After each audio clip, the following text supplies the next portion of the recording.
ரவிக்குமாரின் நிலைமை மெதுவாக தேறி வந்தது. 2 நாட்களுக்கு பின் டிஸ்சார்ஜ் ஆகலாம் என்று டாக்டர் சொன்ன பின்புதான் சூர்யாவிற்கு உயிரே வந்தது.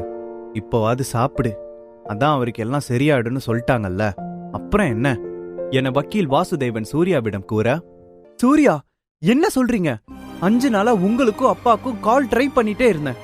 இப்போ திடீர்னு அப்பாவுக்கு ஆக்சிடென்ட்னு சொல்றீங்க, என்ன நடந்துச்சு என்று பதட்டத்தில் பேச ஆரம்பித்தாள் பிரீத்தி. இப்போ அப்பாவுக்கு எந்த ஆபத்தும் இல்ல, பயப்பட வேணாம். அப்பா இப்போ எங்க என்று கேட்க, அவள் கேட்டு முடிக்கும் முன்பே அவளுடன் வந்த அவள் அம்மா வனிதா, என் பொண்ண கல்யாணம் பண்ணி 3 வருஷம் ஆச்சு, இது வரைக்கும் நீ அவளை சந்தோஷமா வச்சுக்கிட்டது கூட இல்ல. இந்த தடவை அவருக்கு ஏதாவது ஒண்ணு ஆச்சுன்னா என் பொண்ணுக்கு டிவோர்ஸ் கொடுத்துட்டு எங்க குடும்பத்தை விட்டு போயிடு. அடக்கி வைத்திருந்த வஞ்சனை அனைத்தையும் மொத்தமாக கொட்டி தீர்த்தாள் வனிதா. சிறிது நாட்களுக்கு பிறகு பிரீத்தி தனது ரூமில் அவளுடைய உடைமைகளை எடுத்து வைத்துக் கொண்டிருந்தாள். அப்போது அவளது அம்மா வனிதா ரூமிற்குள் வந்தாள். இப்போ ஒன்னும் குறைஞ்சு போகல, நம்மளோட சொந்தக்கார பசங்க நம்ம தகுதிக்கு ஏத்த மாதிரி நிறைய பேர் இருக்காங்க. நீ மட்டும் சரின்னு சொன்ன, இப்ப கூட உன்னை கல்யாணம் பண்ணிக்க ரெடியா இருக்காங்க. யாருமா அந்த சூர்யா? எனக்கு கல்யாணம் ஆகி 3 வருஷம் ஆச்சுமா. இது வரைக்கும் என் மனசு நோகும்படி ஒரு நாள் கூட அவர் நடந்துகிட்டது இல்ல. அவரை நான் எவ்வளோ கஷ்டப்படுத்தினாலும் எனக்காக அவர் பொறுத்துக்கிறாரு. அவர் இடத்துல இப்ப வேற யாராவது இருந்திருந்தா கண்டிப்பா பொறுமையா இருக்க மாட்டாங்க. சூர்யாவோட கடைசி காலம் வரை உன்னால சந்தோஷமா இருக்க முடியாது. இந்த முடிவுக்காக கண்டிப்பா ஒரு நாள் வருத்தப்படுவேன். இதுக்கு மேலேயும் இதை பத்தி என்கிட்ட பேசாதீங்க. சந்தோஷத்துடன் மாடியிலிருந்து கீழே இறங்கி வந்த சூர்யாவை பார்த்த ரவிக்குமார் சூர்யாவை மொட்டை மாடிக்கு வர சொன்னார். 5 நிமிடத்திற்கு ஒரு முறை இடைவிடாமல் பிரீத்தியின் மனதில் நான் இருக்கிறேன் என்று நினைத்துக் கொண்டே தனக்குத்தானே சிரித்துக் கொண்டிருந்தான். பிரீத்தியை உனக்கு பிடிக்குமா என்று கேட்டார். பிரீத்தி தன்னை ஏற்றுக்கொண்ட சந்தோஷத்தில் இருந்த சூர்யா அவளை மிகவும் பிடிக்கும் என்ற விதத்தில் தன் கைகளை விரித்து காட்டினான். பிரீத்தி எனக்கு இருக்க ஒரே பொண்ணு. சின்ன வயசுல இருந்தே அவளை நான் பார்த்து பார்த்து வளர்த்தேன். அவளுக்கு எந்த ஒரு விஷயமா இருந்தாலும் பார்த்து பார்த்து பண்ணுவேன். அதே மாதிரிதான் கல்யாண விஷயத்திலையும் அவளுக்கு ஏத்த தகுந்த மாப்பிளைய தான் நான் கல்யாணம் பண்ணி வச்சிருக்கேன். இத சீக்கிரம் பிரீத்தியும் புரிஞ்சுப்பா, நீங்க சந்தோஷமா இருப்பீங்க என்று கூறினார். அப்பொழுது சூர்யா நடந்ததை கூற வரும்பொழுது அவனை எதுவும் கூற விடாமல், பிரீத்தி எனக்கு எவ்வளோ முக்கியமோ அதே மாதிரிதான் நீயும் எனக்கு. நான் உன்னை மருமகனா பாக்கறத விட ஒரு மகனாதான் பார்த்துட்டு இருக்கேன் என ரவிக்குமார் கூற, இதை கேட்ட சூர்யாவின் மனம் சந்தோஷத்தில் வெடித்து விடுவது போல இருந்தது. தான் அனாதை இல்லை, தனக்கு என்று கவனித்துக் கொள்ளும் குடும்பம் இருக்கிறது என நினைத்து சந்தோஷத்தில் மிதந்தான். அந்த சந்தோஷத்திலேயே இரவு முழுவதும் தூங்காமல் புரண்டு கொண்டிருந்தவன் ஒரு வழியாக தூங்கினான். நன்றாக தூங்கிக் கொண்டிருந்த சூர்யா மீது யாரோ தண்ணீரை ஊற்ற திடுக்கி எழுந்தான். அவன் முன்னே பிரீத்தி ரெடியாக நின்றிருந்தாள். சாருக்கு இன்னும் தெரியலையா? இன்னும் 4-5 கப்பு ஊத்தணுமா என்ன என அவள் கேட்க, வேகமாக மொபைலை எடுத்து மணியை பார்த்தான். மணி 8 கடந்து விட்டது. நைட்டு என்ன ஆச்சு? நான் எப்படி இங்க வந்தேன் என்ற குழப்பத்திலேயே தலையை சொரிந்து கொண்டிருந்தான். ரொம்ப கன்ஃபியூஸ் ஆக வேணாம், நைட்டு 2 பேரும் ஃபுல் மட்டை. நான் தான் உங்களை கூட்டிட்டு கீழே வந்தேன். சரி இப்ப கிளம்புங்க, எனக்கு லேட் ஆயிடுச்சு. 5 நிமிடத்தில் ரெடியானவன் காரில் பிரீத்தியை ஏற்றிக்கொண்டு பறந்தான். டிராவல் டைமில் இருவரும் ஒரு வார்த்தை கூட பேசிக்கொள்ளவில்லை. ஆனாலும் அங்கு காதல் நிறைந்திருந்தது.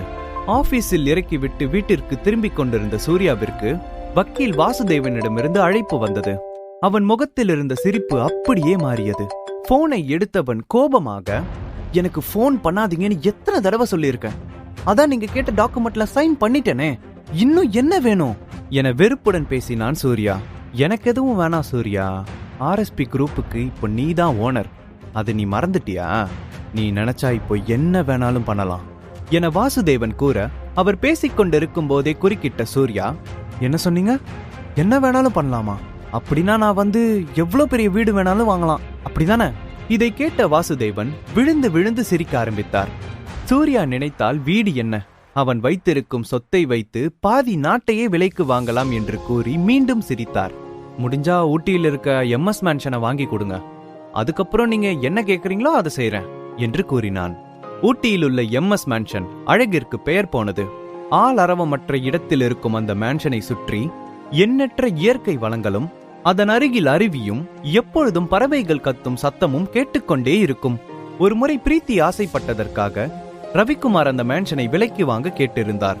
ஆனால் அந்த மேன்ஷன் ஓனர் கோடி கணக்கில் பணத்தை கொடுத்தால் கூட இதை விற்க மாட்டேன் என்று தெளிவாக கூறிவிட்டார். எவ்வளவு முயற்சித்தும் அந்த மேன்ஷனை ரவிக்குமாரால் வாங்க முடியவில்லை. பிரீத்திக்காக அந்த மேன்ஷனை எப்படியாவது வாங்கிவிட வேண்டும் என்று நினைத்த சூர்யா வாசுதேவனிடம் இதை வாங்கி கொடுக்கும்படி சேலஞ்ச் செய்தான். நாளைக்கு காலையில அந்த மேன்ஷன் ஓம் பேர்ல இருக்கும் என்று சொல்லிவிட்டு தனக்கு ஒரு நாள் அவகாசம் தரும்படி கேட்டார். மறுநாள் பொழுது விடிந்தது. இதுவரை வாசுதேவனிடமிருந்து கால் வந்தால் எரிச்சல் அடையும் சூர்யா இன்று காலையிலிருந்து அவருடைய காலுக்காக காத்திருந்தான். சரியாக 10 மணிக்கு வாசுதேவனிடமிருந்து அழைப்பு வந்தது. அந்த ரெசார்ட் பேரை சூர்யா மேன்ஷன் வச்சுப்போமா? சொன்ன மாதிரியே அந்த மேன்ஷன் இப்போ ஓம் பேர்ல இருக்கு. அதோட ஓனர் பார்த்து டாக்குமெண்ட் மட்டும் சைன் போட்டு மாத்திட்டா வேலை முடிஞ்சது. ரெடியாரு, அரை மணி நேரத்துல உன்னை வந்து பிக்கப் பண்ணிக்கிறேன் என்று போனை துண்டித்தார் வக்கீல் வாசுதேவன். வாசுதேவன் அங்கு வருவதை சூர்யா சுத்தமாக விரும்பவில்லை. தானே அந்த மேன்ஷனுக்கு வருவதாக கூறி அவரது போனுக்கு மெசேஜ் செய்தான் சூர்யா. சூர்யாவின் வீட்டிற்கும் அந்த மேன்ஷனுக்கும் கிட்டத்தட்ட 5 நிமிடம் தூரம் தான் இருக்கும். ஆனால் அந்த மேன்ஷன் கேட்டிலிருந்து உள்ளே செல்லவே 1/4 மணி நேரம் எடுக்கும். 2 அடுக்கு பாதுகாப்பு போடப்பட்டிருக்கும். அந்த மேன்ஷனுக்கு 10ற்கும் மேற்பட்ட செக்யூரிட்டி கார்ட்ஸ் இருப்பார்கள். அது வீட்டின் அருகில் தான் இருக்கிறது. நடந்தே சென்று விடலாம் என்று நினைத்த சூர்யா பொடிநடையாக அந்த மேன்ஷனை நோக்கி நடக்க ஆரம்பித்தான். மேன்ஷன் கேட்டை திறந்தவுடன் ஒருவர் சத்தம் போட்டுக்கொண்டே ஓடி வருவதை பார்த்த சூர்யா அங்கேயே நின்றான். அவனை தொடர்ந்து மேலும் 10 பேர் அவன் பின்னால் ஓடி வர யாரை துரத்தி கொண்டு வருகிறார்கள் என்று குழப்பத்துடன் முன்னும் பின்னும் பார்த்தபடியே நின்றான். அதில் ஒருவன், யார் பாத திறந்த வீட்டுல ஏதோ நுழையிற மாதிரி என்று கருப்பு உடை அணிந்த செக்யூரிட்டி கார்டு அவனை நெருங்கி வந்தார். அவரை தொடர்ந்து அதே மாதிரியான உடை அணிந்த மேலும் சிலர் சூர்யாவை சுற்றி நின்றனர். என்ன தம்பி, வழி தவறி இந்த பக்கம் வந்துட்டியா? 6 அடி உயரத்தில் பார்க்கவே கரடு முரடாக இருந்த ஒருத்தர் சூர்யாவை சந்தேக பார்வையில் பார்த்தபடி கேட்டார். இல்ல, ஒருத்தரை தேடி வந்திருக்க. சூர்யா அமைதியாக தன் பதிலை கூறினான். என்னது, ஒருத்தர் தேடி வந்திருக்கியா? நீ வந்திருக்கிற இந்த இடம் யாரோடதுன்னு உனக்கு தெரியுமா? இதற்கும் எந்த பதிலும் கூறாமல் சூர்யா அமைதியாகவே இருந்தான். பின் மெதுவாக, இந்த இடம் எனக்கு சொந்தமானது என்று சூர்யா கூற அந்த 6 அடி மனிதன், வந்த வழியே அப்படியே போயிடு. நீ சொன்ன காமெடிக்கு எல்லாரும் சிரிச்சிட்டோம். Show time over. காட்ஸ், இங்க வரவங்க எல்லாம் இவன மாதிரி தான். அவனுடைய இடம் இவனுடைய இடம், உள்ள இருக்கிறவங்கள நல்லா தெரியும், என் சொந்தக்காரங்க தான் சொல்லிட்டு வருவானுங்க. தயவுதாட்சியமே பார்க்காம கழுத்தை புடிச்சு வெளியே தள்ளிடுங்க என அங்கிருந்த மற்ற செக்யூரிட்டி கார்டுகளுக்கு பாடம் எடுத்து கொண்டிருந்தான் அந்த 6 அடி மனிதன். அவனுடைய சட்டையில் ராகேஷ் என்று எழுதப்பட்டிருந்தது. இவர் கட்டளையிடுவதை பார்க்கும் பொழுது அந்த இடத்திற்கு அவன்தான் ஹெட் செக்யூரிட்டி போல தெரிந்தது. நகராமல் அங்கேயே நின்று கொண்டிருந்த சூர்யாவை பார்த்த ராகேஷிற்கு கோபம் தலைக்கு ஏறியது. தன்னுடைய முதலாளி பெரிய விஐபிக்காக காத்திருக்கிறார். அவர் வருவதற்கு முன் இங்கிருந்து மரியாதையாக கிளம்பி விடு என்று எச்சரிக்கை செய்தான் ராகேஷ். இதை கேட்ட சூர்யாவிற்கு சிரிப்பு தாங்க முடியவில்லை. அந்த விஐபியே நான் தான், இது கூட தெரியாம இவங்க இப்படி கேனத்தனமா நடந்துக்கிறாங்களே என்று நினைத்து சிரித்தான். ஒருவருடைய உடையையும் அவர் வைத்திருக்க பொருளையும் வைத்து எடை போடும் செக்யூரிட்டியை நினைத்து வருத்தப்பட்டான். இருந்தாலும் மாத சம்பளம் கொடுக்கும் தன்னுடைய முதலாளிக்காக விசுவாசமாக இருக்கிறான் என்று நினைத்தான். நகராமல் அங்கேயே அவரை பார்த்து சிரித்துக் கொண்டிருந்த சூர்யாவை பார்த்த செக்யூரிட்டிக்கு மேலும் கோபம் தலைக்கு ஏறியது. எவ்வளவு சொல்லியும் இங்கிருந்து கிளம்பாம அப்படியே நிக்கிற?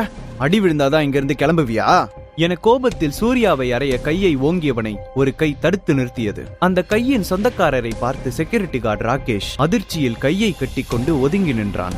அவரை பார்த்து செக்யூரிட்டி கார்டு அனைவரும் ஒரே வரிசையில் கையை கட்டிக்கொண்டு நின்றனர். ஆனால் அவரோ சூர்யாவின் முன் கையை கட்டிக்கொண்டு நிற்பதை பார்த்து அதிர்ச்சி அடைந்து விட்டனர்.